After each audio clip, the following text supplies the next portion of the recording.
Try. Good. Good.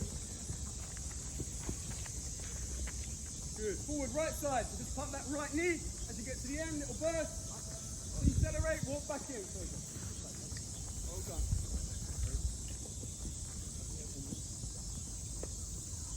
Same again, left side.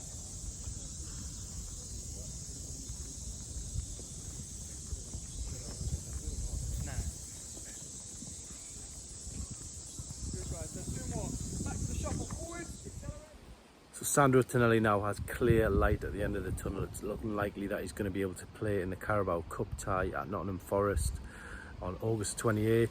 Newcastle going to announce that day. It's looking like it will be the Wednesday, given Newcastle play on the Sunday away to Bournemouth, so they will need the 3-day sort of break between that. So Sandro Tonali now has a little bit more clarity. He knows that that ban comes to an end on August 28th. Newcastle have confirmed that now. They've had it rubber stamped from the Italian Football Federation, so he could get an extra game. Will be a perfect match for him to make that return at the City ground. You look at where Newcastle have been in the pre-season with Tonali, haven't been able to play him in any of the competitive friendlies, only practice games behind closed doors, not at full pelt. So they will be looking to get him up to speed, and this is a perfect opportunity to do it. So he could face Nottingham Forest at the City ground, and then his Premier League return would be against Tottenham on September the 1st, which is a game being beamed out by Sky Sports, of course. So Newcastle will be delighted to have him back. It'll give them real options in midfield. Newcastle fans could see that dream trio of Bruno, Joelinton and Sandro Tonali in the midfield in just a couple of weeks.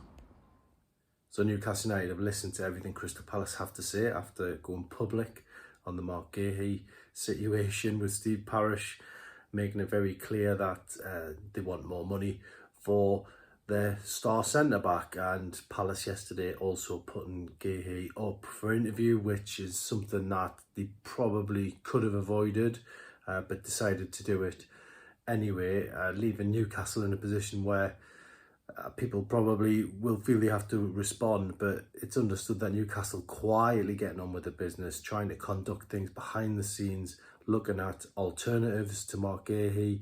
Yes, they still like him. Yes, they might go back with another bid, but the reality is Newcastle do have a number of other backup options in the bank, and now it's down to whether they decide to turn to one of them before the window shuts. So lots going on at Newcastle. Eddie Howe to meet the press tomorrow ahead of that opener against Southampton, but ultimately Newcastle not rising to the sort of public bidding war that was started by Steve Parish at Palace over the last couple of days.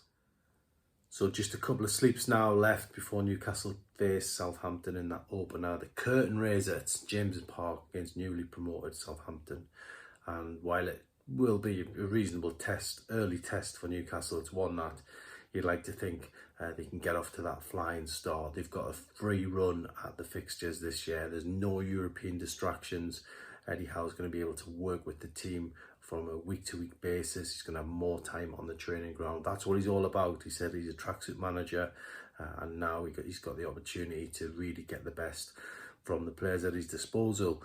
Newcastle obviously still pushing away in the transfer window, but don't forget they've still got a very good 11 on paper, and the fact that Tonali now is almost back is going to give them that real option in midfield.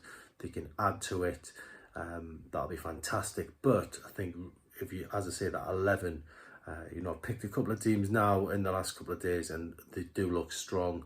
And I think that's what Eddie Howe will be looking at, the alternatives.